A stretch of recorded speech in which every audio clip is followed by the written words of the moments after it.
ഹരേ ഹരേ ഹരേ കൃഷ്ണ കൃഷ്ണ കൃഷ്ണ ഹരേ ഹരേ ഹരേ രാമ രാമ രാമ ഹരേ ഹരേ ഹരേ കൃഷ്ണ കൃഷ്ണ കൃഷ്ണ ഹരേ ഹരേ. സർവത്ര ഗോവിന്ദനാമ സങ്കീർത്തനം. ഗോവിന്ദ ഗോവിന്ദ. ദ്വാരകാലീലയില് ആദ്യത്തെ ഭഗവത് ലീലയാണ് രുക്മിണീ സ്വയംവരം.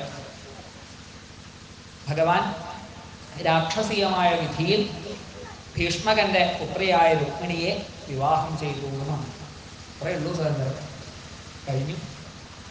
അധികോ പോരാ. പരീക്ഷിത്തും ഗുരുനാഥനോട് അതാ പറഞ്ഞത്, ഇത്ര പറഞ്ഞാൽ പോരാ, കുറച്ചധികം വിസ്തരിക്കണം. എത്ര കേട്ടാലും മതിവരാത്ത നവീന അനുഭവങ്ങൾ തുടരെ നൽകുന്ന ആ ഭഗവാന്റെ കഥകൾ പറഞ്ഞു തരൂ. നിത്യനൂതനമാണ് ഭഗവാന്റെ കഥകൾ. എത്ര കേട്ടാലും മതിവരില്ല. അങ്ങനെയുള്ള ഭഗവാന്റെ കഥ പറഞ്ഞു തരണേ എന്ന് പറഞ്ഞപ്പോഴാണ് രുക്മിണീ സ്വയംവരം കുറച്ചുകൂടി വിസ്തരിക്കുന്നത്. രാജാസീത് ഭീഷ്മകോ നാമ വിദർഭാധിപതിർ മഹാൻ തസ്യ പഞ്ചാഭവൻ പുത്രാ കന്യേകാ ച വരാനന. ഭീഷ്മകൻ എന്ന രാജാവ് വിദർഭയിലെ രാജാവാണ്. അദ്ദേഹത്തിന് 5 ആൺമക്കള്. രുക്മി, രുക്മരഥൻ, രുക്മബാഹു, രുക്മകേശൻ, രുക്മമാലി. അങ്ങനെ 5 ആൺമക്കള്. ഈ 5 ആൺമക്കൾക്ക് കൂടി ഒരു അനിയത്തിക്കുട്ടി രുക്മിണി എന്നാണ് പേര്. രുക്മിണി പച്ച മലയാളത്തിൽ പറഞ്ഞാൽ തങ്കമണി എന്ന് തന്നെ. രുക്മ എന്ന് പറഞ്ഞാൽ സ്വർണ്ണമാണ്. രുക്മിണി എന്നാണ് പെൺകുട്ടിക്ക് പേര്. ഒക്കെ സ്വർണത്തോട് ചേർന്ന് നിൽക്കുന്ന പേരുകളാണ്. പക്ഷേ രുക്മിണിയുടെ ഏട്ടന്മാര് മഹാ അപകടക്കാരായിരുന്നു എന്നാണ്. മഹാ അപകടക്കാരായിരുന്നു രുക്മിണിയുടെ ഏട്ടന്മാര്. ഭൗതികവാദികളായിരുന്നു. അവർക്ക് കൃഷ്ണനോട് വിദ്വേഷമാണ്. കൃഷ്ണൻ എന്ന് കേട്ടാൽ കലിയാണ്. അവരുടെ കൂട്ടുകാര് ചേതിരാജനായ ശിശുപാലൻ തുടങ്ങിയിട്ടുള്ള ആൾക്കാരാണ്. ദന്തവക്രം തുടങ്ങിയിട്ടുള്ള ആൾക്കാരാണ്. അവരൊരു കമ്മിറ്റിയൊക്കെ രൂപീകരിച്ചിട്ടുണ്ട്, കൃഷ്ണ വിദ്വേഷ കമ്മിറ്റി. എന്താ അതിൻ്റെ അജണ്ട എന്നാണെങ്കിൽ കൃഷ്ണനെ നിന്ദിക്കുക, വേറെ ഒന്നുമില്ല. വേറെ പ്രത്യേകിച്ച് കാര്യമൊന്നുമില്ല.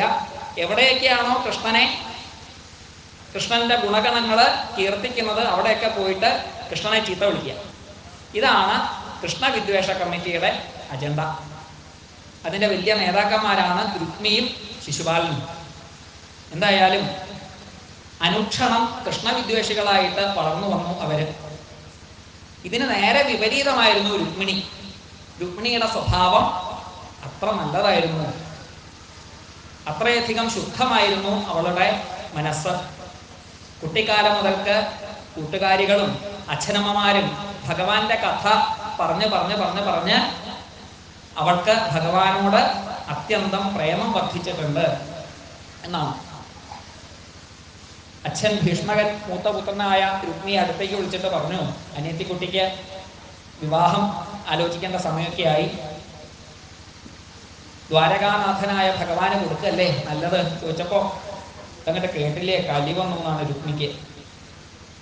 അച്ഛൻ മൂലയ്ക്ക് മിണ്ടാതെ ഇരുന്നോളൂ, അതൊക്കെ ഞാൻ തീരുമാനിച്ചിട്ടുണ്ട്. എൻ്റെ അനിയത്തിക്കുട്ടിയെ എൻ്റെ സുഹൃത്തായ ശിശുപാലനാണ് ഞാൻ കൊടുക്കുന്നത് എന്നാണ്. മന്ത്രിമാരൊക്കെ പറഞ്ഞു മിണ്ടാതിരിക്കുക ഭേദം, ഇപ്പോൾ മക്കളുടെ കാലമല്ലേ, മിണ്ടാണ്ടിരുന്നോളൂ എന്നാണ്. അങ്ങനെ സ്വയംവരം എന്നൊക്കെ പേരേ ഉള്ളൂ. ആർക്ക് കൊടുക്കാനാണ് നിശ്ചയിച്ചത്? ശിശുപാലന് കൊടുക്കാനാണ് രുക്മി നിശ്ചയിച്ചിട്ടുള്ളത്.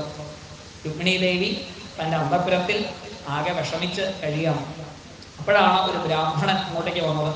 ആ കൊട്ടാരത്തിൽ ഇടയ്ക്ക് വരാറുണ്ട് അദ്ദേഹം. വലിയ സ്ഥാനമുണ്ട് കൊട്ടാരത്തിൽ ബ്രാഹ്മണന്. അവിടെ രാമായണമൊക്കെ വായിക്കുന്ന ആളാണ്.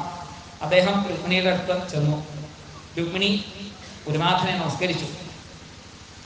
എന്തേ രുക്മിണി, ഒരു വിഷമമുണ്ടല്ലോ? വിഷമമുണ്ട്. എന്തേ ഇങ്ങനെ വിഷമിക്കാൻ കാരണം? നിന്റെ സഹോദരൻ മൂത്ത ആള് ഗംഭീരമായിട്ട് ഉത്സാഹിക്കുന്നുണ്ട് വിവാഹത്തിന്റെ കാര്യങ്ങളൊക്കെ, ഞാൻ അറിഞ്ഞു, നന്നായിട്ടല്ലോ. അതല്ല, എനിക്ക് ഭഗവാനോടാണ് അനുരാഗം. ഇതെപ്പോഴാണോ പറയുന്നേ? നേരത്തെ പറയണ്ടേ? അതൊക്കെ ഞാൻ ശരിയാക്കി തരാം. ഒരു സാധനം എഴുതി തന്നോളൂ എന്നാണ്, ഒരു കത്ത് തന്നോളൂ, ഞാൻ ബാക്കിയൊക്കെ ഭംഗിയാക്കി തരാമെന്നാണ്. ഇന്നത്തെ കാലത്ത് ഇതിൻ്റെ വിഷമമൊന്നും ഇല്ലായിരുന്നു. വാട്സപ്പിൽ ഒരു മെസ്സേജ് എടുത്താൽ മതി. എന്താ ചെയ്യുക, അതൊന്നും ഇല്ലല്ലോ. എന്തായാലും നല്ലൊരു സന്ദേശം എഴുതി അങ്ങോട്ട് കൊടുത്തു രുക്മിണി. പ്രാർത്ഥനയോടെ ബ്രാഹ്മണന്റെ കയ്യിലേക്ക് കൊടുത്തു. ബ്രാഹ്മണനാകട്ടെ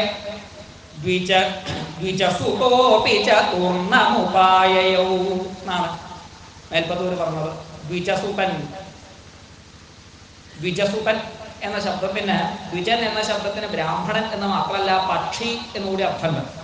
2 ജന്മമുള്ളവനാണ് ബ്രാഹ്മണനായാലും പക്ഷിയായാലും. ബ്രാഹ്മണന് 2 ജന്മം ഉണ്ടെന്നോ? എങ്ങനെയാ ബ്രാഹ്മണന് 2 ജന്മം? ഉപനയനം കഴിക്കുന്നത് വരെ ഒരു ജന്മം, ഉപനയനം കഴിച്ചു കഴിഞ്ഞാൽ മറ്റൊരു ജന്മമായി. പക്ഷിയും അങ്ങനെയാണ്. മുട്ട വിരിഞ്ഞിട്ടാണല്ലോ പക്ഷി ഉണ്ടാവുന്നത്. മുട്ടയുടെ ഉള്ളിൽ ഒരു ജീവഭാവമുണ്ട്. മുട്ട വിരിഞ്ഞാൽ വേറൊരു ഭാവം. അപ്പൊ ഇങ്ങനെ 2 ജന്മം ഉള്ളത് കൊണ്ട് പക്ഷിക്കും അങ്ങനെ പറയും ദ്വിജൻ എന്ന്.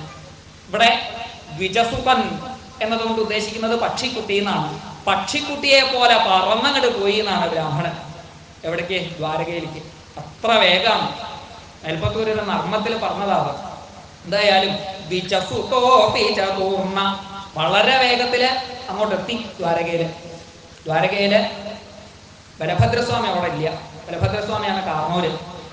അപ്പൊ അങ്ങോട്ടേക്ക് വന്നു ബ്രാഹ്മണൻ. ബ്രാഹ്മണനെ സ്വീകരിച്ചു. കൃഷ്ണൻ എന്താ അങ്ങ് വന്നത്? അല്ല, ഒരു ക്ഷണക്കത്തായിട്ട് വന്നതാ. നന്നായി. എവിടുന്നാ? ചെയ്തിരാജ്യത്ത്, ഇവിടെ വിദർഭയിൽ നിന്നാണ്. പക്ഷെ ഈ ഞാൻ അറിഞ്ഞു കല്യാണമൊക്കെ ആണെന്ന് അറിഞ്ഞു. പക്ഷേ കാർണൂർ ഏട്ടനാണല്ലോ, ഏട്ടൻ ഇവിടെ ഇല്ലല്ലോ. അല്ല, ഈ കത്തിന് വേറൊരു പ്രത്യേകത ഉണ്ട്. എന്താ? പെൺകുട്ടി നേരിട്ട് വന്നതാണ്. പെൺകുട്ടിയുടെ നേരിട്ടുള്ള കത്താ. എന്നാൽ അങ്ങ് വായിച്ചോളൂ എന്നാണ്. നോക്കൂ ഭഗവാന്റെ മാന്യത. ഭഗവാൻ പറഞ്ഞു അങ്ങ് വായിച്ചോളൂ എന്നാണ്. നമ്മളാണെങ്കിൽ അങ്ങനെ ചെയ്യോ? പെൺകുട്ടി നേരിട്ട് തന്നത് അന്നാ തരൂ നോക്കട്ടെ എന്നേ പറയുള്ളൂ. ഭഗവാൻ അങ്ങനെയല്ല പറഞ്ഞത്. ബ്രാഹ്മണനോട് പറഞ്ഞു വായിക്കൂ എന്ന് പറഞ്ഞു എന്നാണ്. അതുകൊണ്ട് നമുക്ക് മനോഹരമായ രുക്മിണിയുടെ സന്ദേശം ഒരു ഫോട്ടോ കോപ്പി പോലെ ഇങ്ങനെ ഭാഗവതത്തിൽ കിട്ടിയെന്നാണ്. അത്ര സുന്ദരമോ ആ സന്ദേശം. എന്താ രുക്മിണി പറയുന്നത്? ശ്രുത്വാ ഗുണാൻ ഭുവന സുന്ദര ശൃണ്വതാം തേ നിർവിശ്യ കർണ വിവരേർഹരതോംഗതാപം രൂപം ദൃശാം ദൃശ്യമതാമഖിലാർത്ഥലാഭം ത്വയ്യച്യുതാ വിശതി ചിത്തമപത്രപം മേ. ഭുവനസുന്ദര എന്നാണ് രുക്മിണി ഭഗവാനെ വിളിച്ചത്. ആരെങ്കിലും ഭഗവാനെ അങ്ങനെ വിളിച്ചിട്ടുണ്ടോ? ആരും വിളിച്ചിട്ടില്ല. മഹാഭക്തനായ ഭീഷ്മർക്ക് തോന്നിയോ ഭഗവാനെ ഭുവനസുന്ദരൻ എന്ന് വിളിക്കാൻ? വിളിച്ചിട്ടില്ല. മൂപ്പരെന്തൊക്കെയാ വിളിച്ചത്? വഷൽക്കാരൻ, ഭൂതഭവ്യ ഭവപ്രഭു എന്നൊക്കെയാ വിളിച്ചത്. അങ്ങനെയൊക്കെയാണ് ഭഗവാനെ വിളിച്ചത്. ഗോപിമാരെന്താ വിളിച്ചേ? ശ്യാമസുന്ദര. എന്താ അർത്ഥം? കറുത്ത കുട്ടപ്പാണ്. ശ്യാമം എന്ന് പറഞ്ഞാൽ കറുപ്പാണ്. പക്ഷേ സൗന്ദര്യ സങ്കല്പത്തിന് പല മാറ്റങ്ങളും ഉണ്ടാവുമല്ലോ. പഴയ കാലത്ത് പുരാണങ്ങളിലും ഇതിഹാസങ്ങളിലും ഒക്കെയുള്ള കഥാപാത്രങ്ങളൊക്കെ കറുത്ത ആൾക്കാരായിരുന്നു. സുന്ദരന്മാരും സുന്ദരിമാരൊക്കെ എല്ലാവരും കറുത്ത ആൾക്കാരായിരുന്നു. ലോകസുന്ദരിയായിട്ട് പറയുന്ന പാഞ്ചാലി, പാഞ്ചാലി കറുത്തവളായിരുന്നു. കൃഷ്ണ എന്നാണ് ശരിക്ക് പേര്. ബാക്കിയൊക്കെ ഓരോ സ്ഥാനം കൊണ്ട് കിട്ടിയതാണ്. ശരിക്കുള്ള പേരെന്താ? കൃഷ്ണ എന്നാണ്. കറുത്തവളാണ്. പിന്നെ എല്ലാവരും കറുത്ത ആൾക്കാരാ. രാമൻ കറുത്ത നിറായിരുന്നു. ആര്? സാക്ഷാൽ ശ്രീരാമചന്ദ്രൻ. ചിത്രത്തിലൊക്കെ നല്ല വെളുവെളുത്ത രാമനെ കാണാം, പക്ഷെ കറുത്തിട്ടാണ് മൂപ്പര്. പിന്നെ സീതാദേവി, ചിത്രത്തിലൊക്കെ വെളുത്ത സീതയെ കാണാം, എന്നാൽ സീത ശരിക്ക് കറുത്തവളായിരുന്നു. വാൽമീകി രാമായണത്തിൽ കൃത്യമായിട്ട് പറയുന്നത് ശ്യാമ എന്നാണ് ഒരു പേര്. കറുത്തവളാണ്, കറുത്ത നിറാണ് സീതയ്ക്ക്. എല്ലാവരും കറുത്ത ആൾക്കാരാ. കൃഷ്ണൻ കറുത്ത നിറമുള്ള ആളാണ്. ചെറിയൊരു വ്യത്യാസം രുക്മിണിക്കേ ഉള്ളൂ. രുക്മിണി സ്വർണത്തിന്റെ നിറാമാണ്. അപ്പോൾ സൗന്ദര്യ സങ്കല്പം മാറി മാറി വരും. ഇപ്പൊ പലതും പച്ചയും ചുവപ്പൊക്കെയാണ് സൗന്ദര്യം. അതുകൊണ്ടാണ് ഈ മുടിയൊക്കെ എങ്ങനെ കാണുന്നില്ല പല നിറത്തിൽ. പണ്ട് കറുപ്പ് വെളുപ്പായാൽ അങ്ങോട്ട് കറുപ്പിക്കുക. ഇപ്പൊ കറുപ്പിക്കല്ല, പിന്നെയോ ചോപ്പിക്കുക അല്ലെങ്കിൽ പച്ചപ്പിക്കുക. ഇതൊക്കെയാണ്. അങ്ങനെയൊക്കെയാണ് സൗന്ദര്യ സങ്കല്പം ഇങ്ങനെ മാറി മാറി വരികയാണെന്നാണ്. എന്തായാലും ഭുവനസുന്ദര രുക്മിണിയാണ് ആദ്യമായി ഭഗവാനെ ഭുവനസുന്ദര എന്ന് വിളിച്ചത്. വേറെ ആർക്കും തോന്നിയില്ല അങ്ങനെ വിളിക്കാൻ. രുക്മിണി കണ്ടുപിടിച്ച നാമ ഭുവനസുന്ദരൻ എന്ന്. എന്തൊക്കെ അർത്ഥമായി ഭുവനസുന്ദരൻ എന്ന ശബ്ദത്തിന്? ഭൂ എന്ന ശബ്ദത്തിന് ഭൂമി എന്നർത്ഥമുണ്ട്, ആകാശം എന്നർത്ഥമുണ്ട്, വെള്ളം എന്നർത്ഥമുണ്ട്, കാട് എന്നർത്ഥമുണ്ട്. അങ്ങനെ പല പല പല അർത്ഥങ്ങളാണ്. ഏതർത്ഥം എടുത്തു നോക്കിയാലും അവിടെയൊക്കെ സുന്ദരനായിട്ട് ആരേ ഉള്ളൂ? ഭഗവാനെ ഉള്ളൂ എന്നാണ്. ഭുവനസുന്ദര, അല്ലയോ ഭുവനസുന്ദര. അവിടുത്തെ കഥകള് ധാരാളം ഞാൻ കേട്ടിട്ടുണ്ട്. അതിങ്ങനെ കേട്ട് കേട്ട് കേട്ട് എല്ലാം കൊണ്ടും എൻ്റെ മനസ്സ് അങ്ങിൽ ആവേശിച്ചിട്ടുണ്ട് എന്നാണ്. എൻ്റെ കൂട്ടുകാര്, അച്ഛനമ്മമാര്, അനവധി ബ്രാഹ്മണന്മാര് ഇവരെല്ലാം കൃഷ്ണന്റെ കഥകള് നന്നായിട്ട് പറഞ്ഞു തന്നിട്ടുണ്ട്. അത് ഈ കർമ്മം വഴി, ചെവി വഴി ഇങ്ങനെ കേട്ട് കേട്ട് കേട്ട് എനിക്ക് നല്ല ശ്രദ്ധ, അങ്ങിൽ ഭക്തി, അത് അങ്ങോട്ട് എനിക്ക് ആവേശിച്ചിട്ടുണ്ട് എന്നാണ്. അവിടുത്തെ കഥകളുടെ സ്ഥിതി എന്താ? ഭഗവാന്റെ കഥകള് അത് കേട്ടാൽ എല്ലാ താപങ്ങളും ഇല്ലാതാവുന്നതാണ്. ജീവന്റെ സകല താപങ്ങളും ഇല്ലാതാക്കുന്നതാണ് ഭഗവാന്റെ കഥ. സുരതവർദ്ധനം ശോകനാശനം എന്ന് ഗോപിമാര് നേരത്തെ പറഞ്ഞിട്ടുണ്ട്. ശോകനാശനം, സമസ്ത ദുഃഖങ്ങളെയും നശിപ്പിക്കുന്നതാണ് ഭഗവാന്റെ കഥകൾ. അംഗതാപത്തെ നശിപ്പിക്കുന്നതാണ്, അനംഗതാപം നശിപ്പിക്കുന്നതാ ഭഗവാന്റെ കഥകൾ. ഏറ്റവും വലിയ താപം എന്താ? അനങ്കനെ കൊണ്ടുള്ള ബുദ്ധിമുട്ടാണ്, അനങ്കനെ കൊണ്ടുള്ള ദുഃഖമാണ്. അനങ്കൻ എന്ന് പറഞ്ഞാൽ കാമദേവൻ. ഈ കാമം ഹൃദയത്തിലേക്ക് അങ്ങോട്ട് കയറിയിട്ട് കുറെ കശവിശ ഉണ്ടാക്കും ജീവനിൽ നിന്നാണ്. ആ കശവിശകളെ മുഴുവൻ ഇല്ലാതാക്കുന്നതാണ് ഭഗവാന്റെ കഥകള്. അനങ്കതാപം നശിപ്പിക്കുന്ന ഭഗവാന് അംഗതാപം നശിപ്പിക്കാൻ എന്തെങ്കിലും വിഷമുണ്ടോ? ഒരു വിഷമമില്ല. ഇത് ഭഗവാന്റെ കഥകൾക്ക് ഇത്ര കേമത്തുണ്ടെങ്കിൽ ഭഗവാനെ ഒന്ന് കണ്ടാൽ, ഭഗവാനെ ഒന്ന് നമസ്കരിച്ചാൽ, ഭഗവാന്റെ കയ്യൊന്ന് പിടിച്ചാൽ എന്താ ഒരു ജീവന്റെ സ്ഥിതി? അതുകൊണ്ട് ഭഗവാനെ എനിക്ക് അങ്ങിൽ അത്രമാത്രം ആവേശമുണ്ട്. ആവേശഭക്തി, ഭക്തിയുടെ ഒരു സ്വഭാവമാണ് ആവേശം. ഭക്തി ആവേശ്യ, ഇടയ്ക്കിടയ്ക്ക് ഇങ്ങനെ ഭാഗവത്തിൽ കാണാം. എല്ലാം കൊണ്ടും അങ്ങേ നേടാനുള്ള അതിയായ മോഹം അതെനിക്കുണ്ട് ഭഗവാനെ. ഈ ആവേശം കൊണ്ട് അവിടുന്ന് മുകുന്ദ, ഇന്ന് മുകുന്ദനാണ്. ഈ ഭക്തി ആവേശം കൊണ്ട് പാവം രുക്മിണിക്ക് ഞാൻ മോക്ഷം കൊടുക്കാം എന്നാണോ ഭഗവാൻ നിശ്ചയിച്ചിട്ടുള്ളത്? അത് വേണ്ടാത്തോ ആണ്, അത് വേണ്ട. പിന്നെയോ എനിക്ക് എന്നും ഭഗവാനെ പരിചരിക്കാനുള്ള മഹാഭാഗ്യമാണ് ഞാൻ ആഗ്രഹിക്കുന്നത്. അതാണ് എനിക്ക് വേണ്ടത്. ഭക്തി സിന്ധുവിൽ മാത്രം കാണുന്ന ഒരു ധന്യതയുണ്ട്. ആ ധന്യതയെയാണ് ഞാൻ മോഹിക്കുന്നത്. മുക്രീതൻ സിന്ധുവിൽ കാണാത്ത ധന്യത, മുക്തിയാകുന്ന സിന്ധുവിൽ കാണാത്ത ധന്യത ഭക്തിയാം സിന്ധുവിൽ കണ്ടു ഞാനും. ഭക്തിയാകുന്ന സിന്ധുവില് ഞാൻ കണ്ടിട്ടുണ്ട്. ഭക്തന്മാരുടെ അവസ്ഥയെക്കുറിച്ച് ഞാൻ ധാരാളം സജ്ജനങ്ങൾ വഴി കേട്ടിട്ടുണ്ട്. അതുകൊണ്ട് മുക്തിയെ തരുന്ന അങ്ങ് എന്നിൽ ഇത്രയും ഭക്തിയുള്ള രുക്മിണിക്കുട്ടിക്ക് മോക്ഷം തരാം എന്നങ്ങ് വിചാരിക്കേണ്ട. എനിക്ക് അവിടുത്തെ ഭാര്യാപദവി അതിലേക്ക് എത്താനാണ് ഞാൻ മോഹിക്കുന്നത്. എല്ലാം കൊണ്ടും നമ്മൾ തുല്യരാണ്.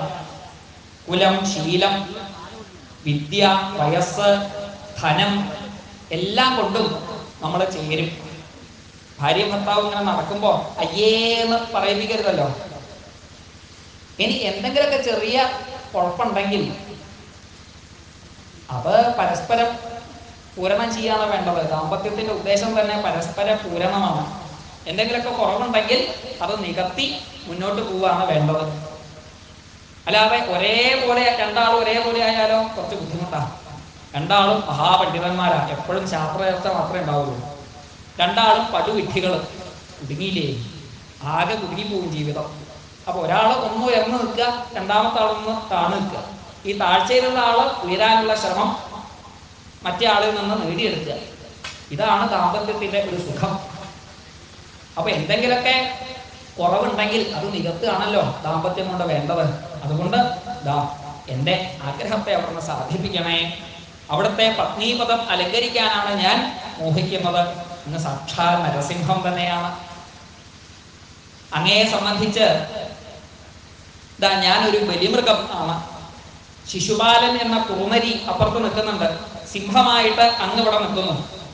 സിംഹത്തിന്റെ മുമ്പിലുള്ള ആ ബലിമൃഗത്തെ കുറുനരി തട്ടിക്കൊണ്ടുപോയാൽ എന്താ അവസ്ഥ? അതുകൊണ്ട് ഭഗവാനെ എന്നെ അവിടുന്ന് സ്വീകരിക്കണേ.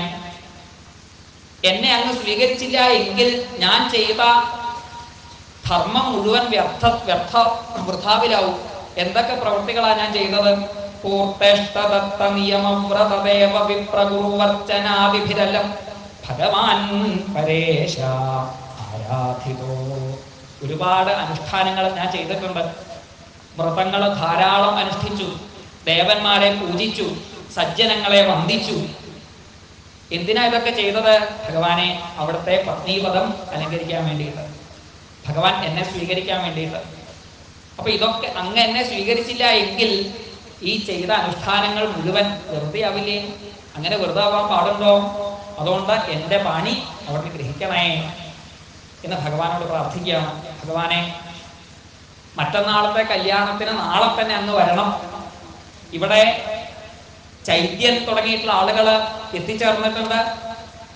അവര് എന്നെ ആഗ്രഹിച്ചുകൊണ്ട് നിൽക്കുകയാണ്. അങ്ങ് ഇങ്ങോട്ട് വന്ന് എന്നെ കൊണ്ടുപോകണേ. ആരും കാണാതെ രാത്രി വന്ന് തട്ടിക്കൊണ്ടുപോകാം എന്നാണോ അങ്ങയുടെ വിചാരം? അത് നടക്കില്ല. ഞാൻ എവിടെയുള്ളത്? അന്തഃപുരാന്തരജനി എന്നാണ്. അന്തഃപുരത്തിൽ മാത്രമല്ല, അന്തഃപുരത്തിന്റെ ഉള്ളിൽ അന്തഃപുരങ്ങള് ആര് സൃഷ്ടിച്ചിട്ടുണ്ട്? ഏട്ടന്മാര് സൃഷ്ടിച്ചിട്ടുണ്ട്. അത്ര സുരക്ഷയാ ഈ രുക്മിണിക്ക് ഏർപ്പെടുത്തിയത് എന്നാണ്. അതുകൊണ്ട് എന്നെ ഇവിടെ വന്ന് കൊണ്ടുപോവുക എന്നത് എളുപ്പമല്ല. മാത്രല്ല, ഈ തിരക്കിന്റെ ഇടയില് ഞാൻ എന്ന് തെറ്റിദ്ധരിച്ച് എന്റെ തോഴിയെ കൊണ്ടുപോയി കല്യാണം കഴിച്ചാൽ കുടുങ്ങിയില്ലേ? അപ്പൊ അതുകൊണ്ട് ഇങ്ങോട്ടേക്ക് വരണ്ട. പിന്നെയോ, ഈ കല്യാണത്തിന്റെ മുമ്പേ പരദേവതാ ക്ഷേത്രമായ അംബികാക്ഷേത്രത്തിൽ പോയി തൊഴുന്ന പതിവുണ്ട്. ആ അമ്പലത്തേക്ക് പോകുമ്പോൾ വലിയ മേക്കപ്പ് ഒന്നും ഉണ്ടാവില്ല. അപ്പൊ അല്ല കേട്ടോ, പണ്ട് ഇപ്പൊ ഉള്ള മേക്കപ്പ് മുഴുവൻ എങ്ങടാ ഈ അമ്പലത്തേക്ക് വരുമ്പോഴാണ്. ആളുകൾ കൂടുന്ന സ്ഥലം അമ്പലമാണ് ഇപ്പോഴേ. പഴയ കാലത്ത് അത്ര ആൾക്കാരൊന്നും ഉണ്ടാവില്ല അമ്പലത്തിൽ. പക്ഷെ ഭക്തിയൊക്കെ ഉള്ള ആളെ ഉണ്ടാവുള്ളൂ. അപ്പോ ഇന്നത്തെ കാലത്ത് വേഷം കെട്ടിയിട്ടാണ്, അധികം വേഷം കെട്ടിയിട്ടാണ് അമ്പലങ്ങളിൽ വരിക. അതുകൊണ്ട് വളരെ ലാളിത്യത്തോട് കൂടിയിട്ടാണ് ശരിക്കും ക്ഷേത്ര ദർശനമൊക്കെ നടത്തേണ്ടത്. രുക്മിണീദേവി പറയാണ്, ഈ അംബികാക്ഷേത്രത്തില് വരുമ്പോ വലിയ പ്രയാസമൊന്നും ഉണ്ടാവില്ല, വേഗം എന്നെ മനസ്സിലാവും, അവിടെ വന്നാൽ മതി. പക്ഷേ അവിടെയും ചിലപ്പോൾ യുദ്ധം ചെയ്യേണ്ടി വരും കേട്ടോ. എന്നെ തട്ടിക്കൊണ്ടുപോകാനൊന്നും പറ്റില്ല. യുദ്ധം ചെയ്ത് വീര്യത്തെ ശുദ്ധമായി കൊടുത്ത് അവിടെ നിന്ന് സ്വീകരിക്കണേ ഭഗവാനെ. എന്നെ അങ്ങ് സ്വീകരിച്ചില്ല, എൻ്റെ പ്രാർത്ഥന അങ്ങ് കേട്ടില്ല എങ്കിൽ ഭഗവാനെ ഞാൻ പറയാണ്, പല വ്രതങ്ങളും അനുഷ്ഠിച്ച് ഈ ശരീരത്തെ ഞാൻ ശോഷിപ്പിച്ച് ഈ ജന്മം അവസാനിപ്പിച്ച് 100 ജന്മം എടുത്തിട്ടാണെങ്കിലും ശരി ഭഗവാനെ, അങ്ങയുടെ പത്നീപദം അതിലേക്ക് ഞാൻ എത്തിച്ചേരും, സത്യം എന്ന് പറഞ്ഞതാണ്. ഇതങ്ങോട്ട് കേട്ടില്ലേ ഭഗവാനുണ്ടായ ആ വെപ്രാളം, രുക്മിണിയെ കാണാനുള്ള ഒരു താല്പര്യം. ഇന്നേ വരെ ഒരു കാമുകിയും എടുക്കാത്ത പ്രതിജ്ഞയാണ് രുക്മിണി എടുത്തത് എന്നാണ്.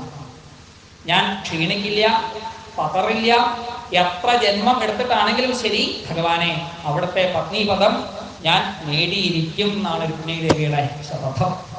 വളരെ വേഗം ഭഗവാൻ പോകാനായിട്ട് തയ്യാറാവുന്നു.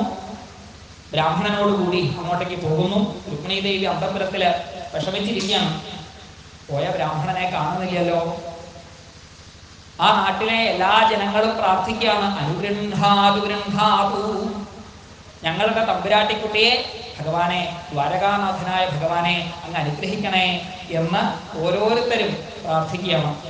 ബ്രാഹ്മണൻ വളരെ വേഗം രുക്മിണിയുടെ മുമ്പിലെത്തി രുക്മിണിയെ സമാധാനിപ്പിച്ചു. വിഷമിക്കണ്ട, ദാ ഭഗവാൻ എത്തിയിട്ടുണ്ട്, എല്ലാം ഭംഗിയാവുമെന്ന് പറഞ്ഞ് ബ്രാഹ്മണൻ രുക്മിണിയെ അനുഗ്രഹിച്ചു. രുക്മിണി ബ്രാഹ്മണനെ നമസ്കരിച്ചു. ദാ അംബികാക്ഷേത്രത്തിലേക്ക് പോവുകയാണ് രുക്മിണി ദേവിയും തോഴിമാരും. ബഹിപ്രാകാര പ്രദക്ഷിണം കഴിഞ്ഞ് അന്തപ്രാകാര പ്രദക്ഷിണം കഴിഞ്ഞ് സാക്ഷാൽ ജഗദംബികയുടെ മുമ്പിൽ നിന്ന് പ്രാർത്ഥിച്ചു. നമസ്യേ ത്വാംബികേ ഭീക്ഷണം സ്വസന്താനയുതാം ശിവാം ഭൂയാത് പതിർമേ ഭഗവാൻ കൃഷ്ണ തദനുമോദതാം. അമ്മേ മഹാമായേ, എന്നെ അനുമോദിക്കണേ, എല്ലാ അർത്ഥത്തിലുള്ള അനുഗ്രഹവും ഉണ്ടാക്കി തരണേ എന്ന് പ്രാർത്ഥിച്ചു. അവിടെ നിന്ന് പുറത്തേക്ക് അങ്ങോട്ട് ഇറങ്ങി തോഴിമാരോടൊപ്പം രുക്മിണി ദേവിയെ കാണാൻ വേണ്ടി അനവധി രാജാക്കന്മാര് അവിടെ എത്തിച്ചേർന്നിട്ടുണ്ട്. കാരണം രുക്മിണി ദേവിയുടെ സൗന്ദര്യം മുഴുവൻ ആസ്വദിക്കാലോ. കാരണം ലാളിത്യത്തോടെയാണ് ഈ അമ്പലത്തിലേക്ക് വരിക, അത് ഉറപ്പുണ്ട് ആ രാജാക്കന്മാർക്ക്. വേഷം കെട്ടൊന്നും ഉണ്ടാവില്ലല്ലോ. അതുകൊണ്ട് നന്നായി ആസ്വദിക്കാം എന്ന് നിശ്ചയിച്ച് പല രാജാക്കന്മാരും അവിടെ എത്തിച്ചേർന്നിട്ടുണ്ട്. അവർ കുറെ തെങ്ങിന്റെ മുകളിലും അതേപോലെ ഈ ബിൽഡിങ്ങിന്റെ മുകളിലൊക്കെ ഇങ്ങനെ കുത്തിപ്പിടിച്ച് നിൽക്കുന്നുണ്ട്. രുക്മിണി ദേവി പതുക്കെ പതുക്കെ നടന്നു എന്നാണ്. പദാചലന്തീം കളഹംസഗാമിനീം, ഒരു കളഹംസത്തെ പോലെ പതുക്കെ പതുക്കെ നടന്നു നീങ്ങി. ഹംസം എവിടെ ഉണ്ടാവുള്ളൂ? മാനസതീർത്ഥത്തിലേ ഉണ്ടാവുള്ളൂ. ഭഗവാനിലേക്ക് ആര് പോവുള്ളൂ? ഈ കളഹംസം പോവുള്ളൂ. രുക്മിണി ദേവി പതുക്കെ പതുക്കെ ഇങ്ങനെ നടക്കുമ്പോ ഇവർക്ക് നിരാശയുണ്ടായി, രാജാക്കന്മാർക്കൊക്കെ. എന്തേ? രുക്മിണി ദേവി മുഖം മറച്ചിട്ടുണ്ട് എന്നാണ്, മൂടുപടം ഇട്ടിട്ടുണ്ട്. നേർക്ക് ഇങ്ങോട്ട് നോക്കുന്നില്ല രുക്മിണി ദേവി. കുലസ്ത്രീകൾ അങ്ങനെയാണെന്നാണ്, ലജ്ജയാണ് അവരുടെ സ്വഭാവം. ഇന്നല്ലാട്ടോ, ഇന്നൊക്കെ കുതിരകളുടെ മാതിരിയാണ്. പണ്ടങ്ങനെയല്ല, പണ്ട് നല്ല ലജ്ജയാണ് സ്ത്രീ സൗന്ദര്യം എന്നാണ്. അത്ര ലജ്ജിച്ച് പതുക്കെ പതുക്കെ അങ്ങനെ നടക്കുക. അപ്പോഴാണ് ആ മൂടുപടം അങ്ങോട്ട് മാറ്റി അളകങ്ങൾ ഇങ്ങനെ തൂങ്ങി നിൽക്കുന്നുണ്ട്. അതും സൗന്ദര്യത്തിന്റെ ഒരു ഭാഗമാണ് അളകങ്ങൾ. കുറച്ച് മുടി ഇങ്ങനെ ഈ കണ്ണിലേക്ക് ഇങ്ങനെ തൂങ്ങി നിൽക്കും. സ്ത്രീ സൗന്ദര്യമാണ്. നാളെ ഇങ്ങനെ ചുരുട്ടി വരണ്ടോ, അതൊക്കെ സ്വാഭാവികമായിട്ട് ഉണ്ടാവേണ്ടതാണ്. എന്തായാലും അളകങ്ങൾ ഇങ്ങനെ ചുരുട്ട് നിൽക്കുന്നുണ്ട് കണ്ണിലേക്ക്. അതങ്ങോട്ട് മാറ്റാനുള്ള വ്യാജേന രുക്മിണി ദേവി അങ്ങോട്ട് നോക്കിയെന്നാണ്. രുക്മിണി ദേവിയുടെ കടാക്ഷം കിട്ടിയില്ലേ? ഈ തെങ്ങിന്റെ മുകളിലും ബിൽഡിങ്ങിന്റെ മുകളിലൊക്കെ ഉള്ള രാജാക്കന്മാർ രുക്മിണി രുക്മിണി രുക്മിണി എന്ന് പറഞ്ഞ് കൈകൊട്ടാൻ തുടങ്ങി. ഈ തെങ്ങിന്റെ മുകളിൽ നിന്ന് കൈകൊട്ടി എന്താണ്ടാവുക? എന്ന് പറഞ്ഞ താഴേക്ക് പോകും. വീഴാത്ത ഒരാളെ ഉണ്ടായുള്ളൂ, അച്യുതൻ. ചുതിയില്ലാത്തവൻ, വീഴാത്ത ഒരേ ഒരാള് ഭഗവാൻ. ഭഗവാൻ എങ്ങനെ കണ്ടു രുക്മിണി ദേവി? പക്ഷെ രുക്മിണി ആ രുക്മിണിയുടെ രഥത്തിലേക്ക് തന്നെയാണ് പോകുന്നത്. രുക്മിണി ദേവിയുടെ ഉള്ളിലുള്ള പ്രാർത്ഥന എന്താ? ഭഗവാനെ ഇങ്ങോട്ട് വന്ന് എന്റെ കൈ പിടിക്കൂ. ഇത് മനസ്സിലാക്കിയ ഭഗവാൻ കൊണുഗമിഷ്യസി ചന്ദ്രമുഖി, ചന്ദ്രമുഖി നീ എങ്ങോട്ടാ പോകുന്നത് എന്ന് പറഞ്ഞ് ഭഗവാൻ രുക്മിണിയുടെ കൈ ഇങ്ങോട്ട് പിടിച്ചു. ആ സമയത്ത് തന്നെ ഒരു കടാക്ഷം, ബോധം കെട്ട് നിൽക്കുന്ന ആൾക്കാർ മുഴുവൻ അവരൊക്കെ എഴുന്നേറ്റു എന്നാണ്. രുക്മിണി ദേവിയുടെ കൈ പിടിച്ച് താം രാജകന്യാം രഥമാരുരുക്ഷതീം ജഹാര കൃഷ്ണോ ദിഷതാം സമീക്ഷതാം രഥം സമാരോപ്യ സുവർണലക്ഷണം രാജന്യചക്രം പരിഭൂയ മാധവ. ഭഗവാൻ രുക്മിണി ദേവിയുടെ കൈ പിടിച്ച് രഥത്തിലേക്ക് അങ്ങോട്ട് കയറ്റി വളരെ വേഗം രഥം ഓടിച്ചു എന്നാണ്. അവിടെയുള്ള ആൾക്കാരെ രുക്മിണിയെ വിവരമറിയിച്ചു. ഇതാ കൃഷ്ണൻ രുക്മിണിയെ കൊണ്ടുപോയിട്ടുണ്ട്, ക്രുദ്ധനായി രുക്മിണി. ആഹാ, എന്നാൽ രുക്മിണിയെയും കൊണ്ടേ ഇനി താൻ ഇങ്ങോട്ട് വരുള്ളൂ എന്ന് ശപഥം ചെയ്തു. അവിടെയുള്ള ആൾക്കാരൊക്കെ സമാധാനപ്പെട്ടു. ആവും, ഇനി ഇരിക്കാന്റെ ശല്യം ഉണ്ടാവില്ലല്ലോ. കാരണം ഒരിക്കലും ഭഗവാനിൽ നിന്ന് വേർപെടുത്തി രുക്മിണിയെ ഇങ്ങോട്ട് കൊണ്ടുവരാൻ സാധിക്കില്ല രുക്മിണിക്ക് എന്ന ബോധ്യം അവിടുത്തെ ജനങ്ങൾക്കുണ്ട്. രുക്മിണി എന്തായാലും ഭഗവാന്റെ പിറകെ പോയി. അപ്പോഴേക്കും അവിടെ ബലഭദ്രസ്വാമി എത്തിയിട്ടുണ്ട്. കലപ്പി മുലക്കിയായിട്ട് ആ ബലഭദ്രസ്വാമിയുടെ നിൽപ്പ്.